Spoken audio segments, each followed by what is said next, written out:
জুলাই যোদ্ধারা পক্ষে বিপক্ষে মারামারি করে, আমরা খুব ব্যথিত হই, আমরা আশাহত। দুর্ভাগ্য এই জাতি, এটা আমাদের জন্য কষ্টের, আনন্দতে তো নয়, এটা কষ্টের। জুলাই যোদ্ধা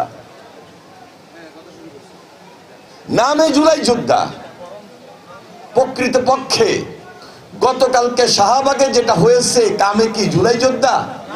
জুলাই যোদ্ধারা এটা করতে পারে?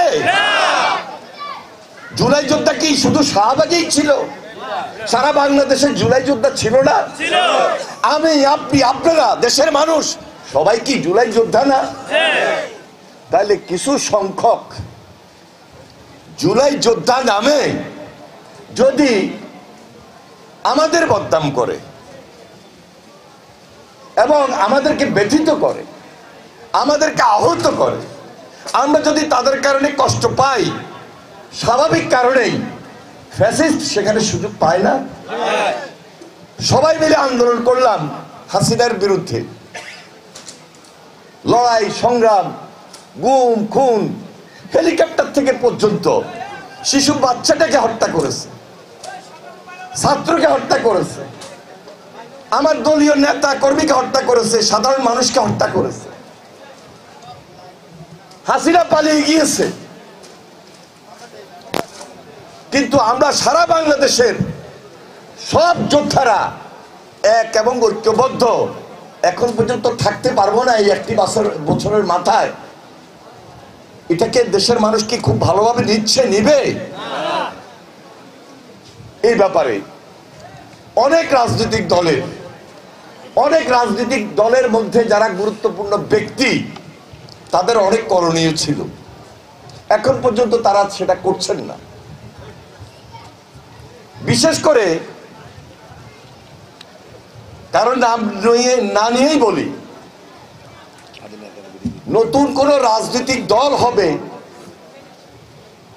সেই জুলাই আন্দোলনের পর, এটা দেশের ইয়াং সমাজ, তরুণ সমাজ আসলে চায় নাই।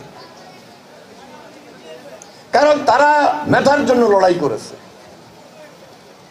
কোটার জন্য আন্দোলন করেছে, সর্বশেষ রাষ্ট্র সংস্কার এবং রাষ্ট্র মেরামতের জন্য সবাই মিলে ঐক্যবদ্ধ হয়ে লড়াই সংগ্রাম করেই দেশটাকে দ্বিতীয়বার স্বাধীন করেছে।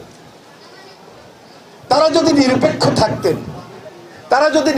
থাকেন, তাহলে আমরা যারা রাজনৈতিক দল করি, আমরা যারা রাজনৈতিক দলের স্বাভাবিক কারণেই তাদের ভালো পরামর্শ থাকতো, আমরা যেটা ভালো করতাম তারা আমাদেরকে বাহবা দিতেন, আমরা যেটা খারাপ করার চিন্তা করতাম তারা আমাদের ভুল ধরিয়ে দিতেন।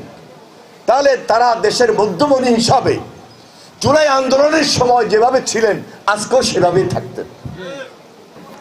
দিন দিন মনে কষ্টটা বাড়া শুরু হচ্ছে, 1 বছর পূর্ণ হয় নাই,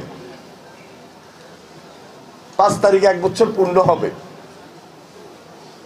আমরা তো আন্দোলন করেছি, লড়াই করেছি, সংগ্রাম করেছি, এখন পর্যন্ত চিন্তা করি যে কিছু পাইতে হবে এই মন মানসিকতা নাই।